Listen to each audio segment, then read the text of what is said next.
fascinating topic with you all, the iconic Alfa Romeo Alfetta and Alfa Romeo CEM. Let's get ready to explore these beauties together. But first, I have a question for you. What does the word Alfetta mean? Write in the comments section. In 1972, Alfa Romeo introduced a highly sophisticated, modern sedan. Technically, in terms of the adoption of a transaxle layout and de Dion tubular rear suspension. From a design perspective, due to its minimalist lines, it becomes a noticeable tail. The Bissione marque strongly believed in this new model, so the Alfetta took its name from the F1 World Champions of 1950 and 51.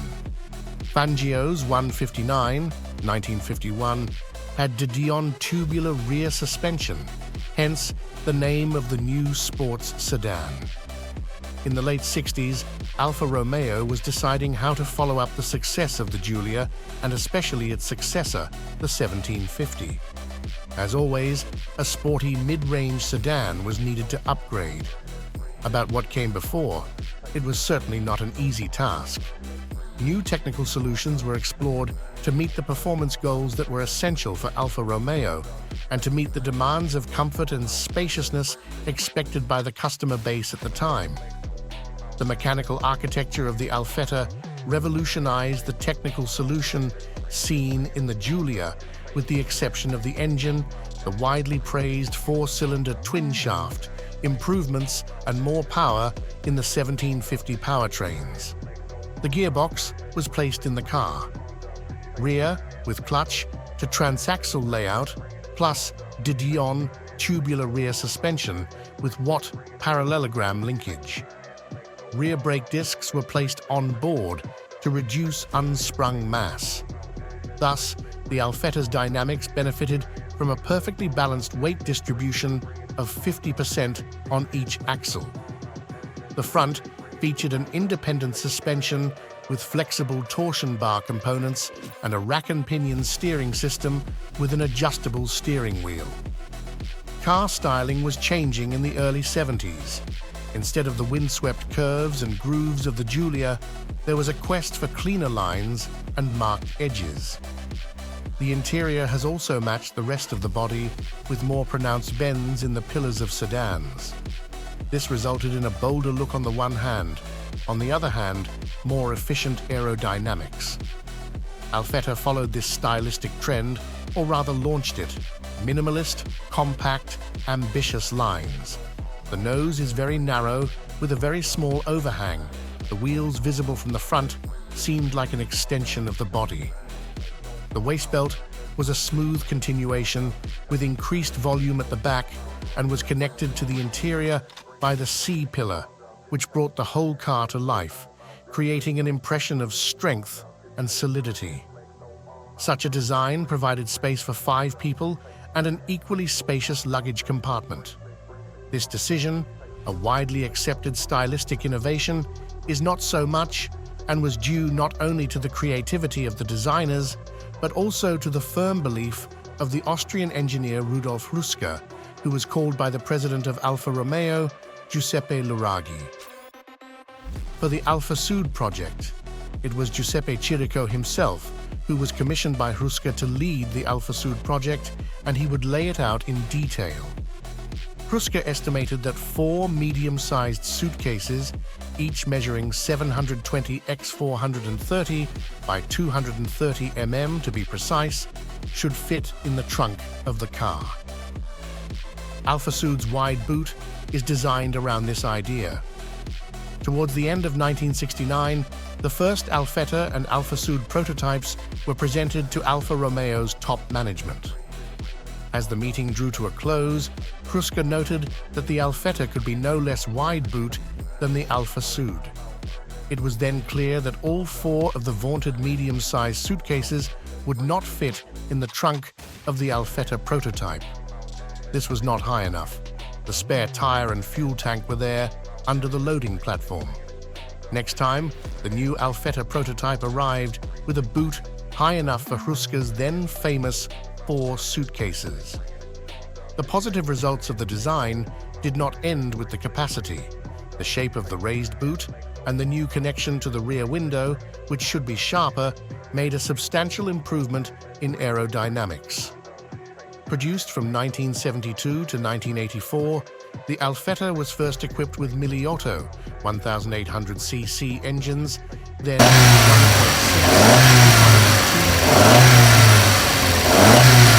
sedan was also the first Italian car with a turbocharged diesel engine, Alfetta 2.0 Turbo D, 1979.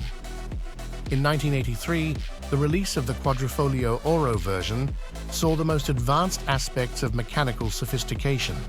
The two-shaft 2000 2000cc was equipped with electronic injection-mounted shaft phases, patented by Alfa Romeo, a world first. The new Alfa Romeo Alfetta is named after the Grand Prix-winning Alfa Romeo 158 and 159, which won the first two Formula One World Championships in 1950 and 1951. This was the official announcement originally planned for the 1971 Turin Motor Show. Alfa Sud, which was given plenty of space at the Bissioni brand stand, was delayed so as not to steal the buzz. The launch took place in May 1972 in the elegant marina of Grignano, near Trieste. The specialist press created a positive buzz about both technical and stylistic innovations. A few months later, at the 1972 Turin Motor Show, Pininfarina presented the Alfetta Spider Coupe. To do this, the designer eliminated the passive safety issues associated with convertibles by designing a striking wedge-shaped Targa hardtop body that incorporates bold black bumpers to follow the trend started by the experimental prototypes. Follow ESV safety guidelines. The removable roof is made of variable transparency material, black when installed as a roof, transparent when attached to the rear window, with latches to secure it. 2 years later, the project evolved into the Eagle concept. Starting in 1975, an entry-level version was released, the Alfetta series, equipped with a 1.6-liter engine and distinguished by a grille with single headlights, while the 1.8 model benefited from restyling of the front and interior details. In 1977, the Milan sedan made the jump to the 2-liter class with the Alfetta 2.0. The nose changed with square headlights. Bumpers received rubber accents. The finish made a leap in quality. Alfetta extended its leadership in the segment and became the flagship vehicle of the 2.0 enterprise.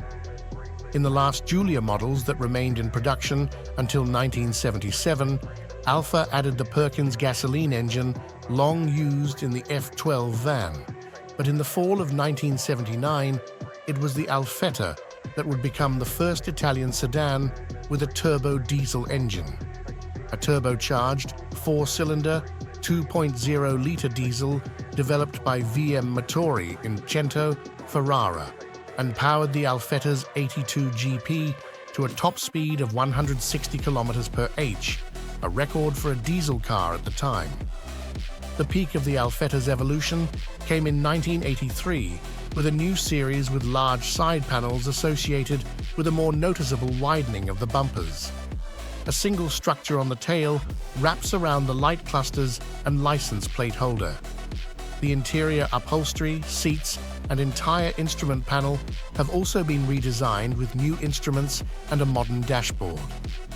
The top of the range was the Alfetta 2.0 Quadrifoglio Oro injection with electronic injection and cam phase. This model was also known for its sporty dual circular headlights that culminated in an assertive nose. The Alfa Romeo Alfetta was used as police car by the Carabinieri as well as by Polizia di Stato. It became well known throughout the world since it was Italian former Prime Minister Aldo Moro's official escort car when he was kidnapped by the Red Brigades. South African market. South African models were first assembled at automaker's Roslin plant, located outside Pretoria. These early 1973 models were manufactured alongside Datsuns. From 1974, South African Alfettas were manufactured at Alfa Romeo's own Brits plant. The 1600 model, with single headlamps as in Europe, arrived to complement the 1800 and 2000 in mid-1976. Beginning in October 1982, the Quadrifoglio Oro model was marketed as the Alfa Romeo 159Y, with the fuel-injected 2-liter engine. Now, dear Alfa Romeo enthusiasts, let's talk about Alfa Romeo Alfetta CEM. The tale of CEM, Alfa Romeo's in-house electronic engine management system, which redefined what was state-of-the-art in engine technology, outdoing Bosch with a fraction of its research budget, to no avail. The history of tailpipe emissions regulations started, as many may know, with the USA's Clean Air Act of 1966. Alfa Romeo's share of the US market was minuscule, but the engineers at the Milan HQ could see the writing on the wall.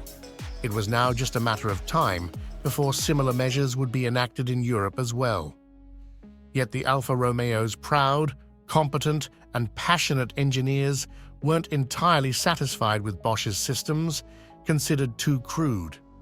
The Italian company needed to find ways to preserve the power and torque characteristics that Alfa's customers had come to expect from its engines into a future of pressing societal and regulatory demands. Alfa Romeo's first response to the American regulations was a mechanical fuel injection system it co-developed with the controlled supplier company Spica. Still, the Italian engineers also worked with the eponymous German supplier Bosch, the pioneer in electronic fuel injection systems. Alfa Romeo's research and development budget could only stretch so much, though, given the Italian company's small size and its steadily declining fortunes. Yet the Alfa Romeo's proud, competent, and passionate engineers weren't entirely satisfied with Bosch's systems, considered too crude to achieve the engine performance they were after, more of a necessary evil than an elegant engineering solution. As those who read my book about the Alfa the 6th of May, remember, that's the reason why Alfa's flagship initially used a set of 6 carburetors. European legislation at the time still lagged considerably behind the Americans. Alfa Romeo's research and development budget could only stretch so much, though, given the Italian company's small size and its steadily declining fortunes. Enter the CNR, Consiglio Nazionale della Ricerca, Italy's largest public research institution. In 1979, it awarded a massive 23 billion liras contract to the CRF, Centro Ricerche Fiat, the research branch of Fiat, for the development of advanced technology for the transportation sector. One of the secrets of the Alfa Romeo engines was the alimentazione singola, or the use of one throttle body for each cylinder. Alfa Romeo, remember still state-owned at the time, saw an opportunity. It became a subcontractor for the CRF, charged with the development of electronic engine management systems and hybrid vehicle technologies. One of the secrets of the Alfa Romeo engines was the alimentazione singola, or the use of one throttle body for each cylinder, as it allowed more overlap in the engine's timing. This wasn't deemed possible with the Bosch fuel injection systems then available, so Alfa Romeo set out developing its own, the CEM, Controllo Elettronico Motore. The engine used as a base platform was the classic 1962 cc inline-4 twin-cam engine then used on the Alfetta. Its couple of double-choke side-draft Weber 40 DCOE carbs and distribution ignition was replaced by a fully integrated electronic engine management system that utilized one throttle body for each cylinder and allowed modular operation.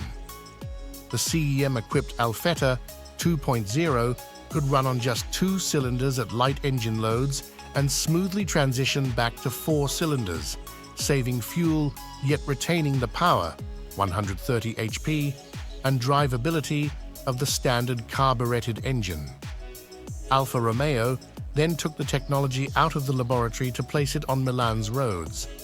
10 Alfetta 2.0 CEM were put into the hands of local taxi drivers for 6 months during 1983, during which each car clocked around 40.000 closely monitored kilometers.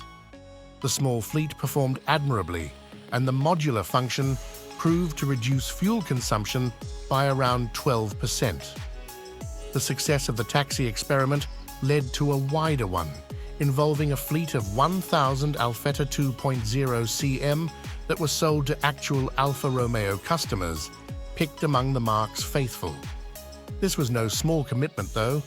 1,000 cars meant the CEM became a production reality, one that involved Alfa's supplier network and cost-benefit evaluations for the future.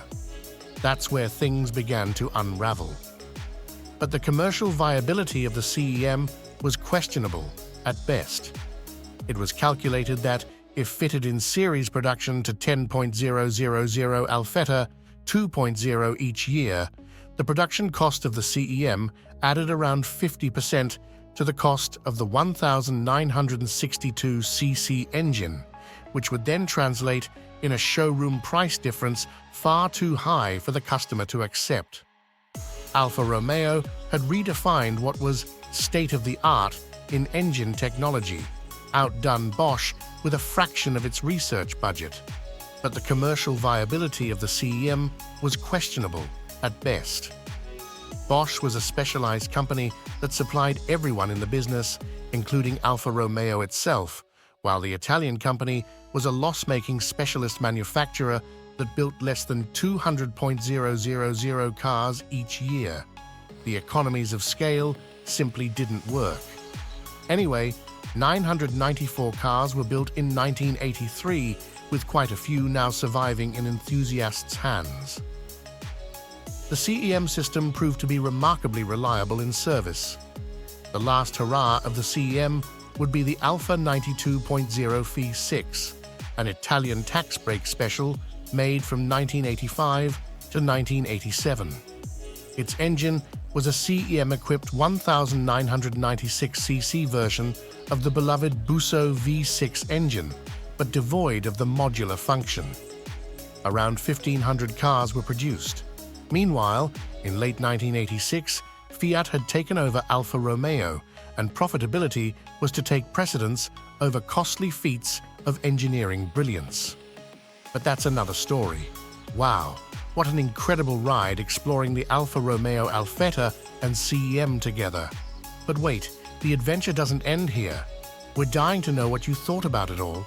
Don't be shy, share your thoughts in the comments below. And hey, while you're at it, show us some love with a thumbs up, and don't forget to hit that subscribe button for more exciting content. Until next time, folks, farewell for now.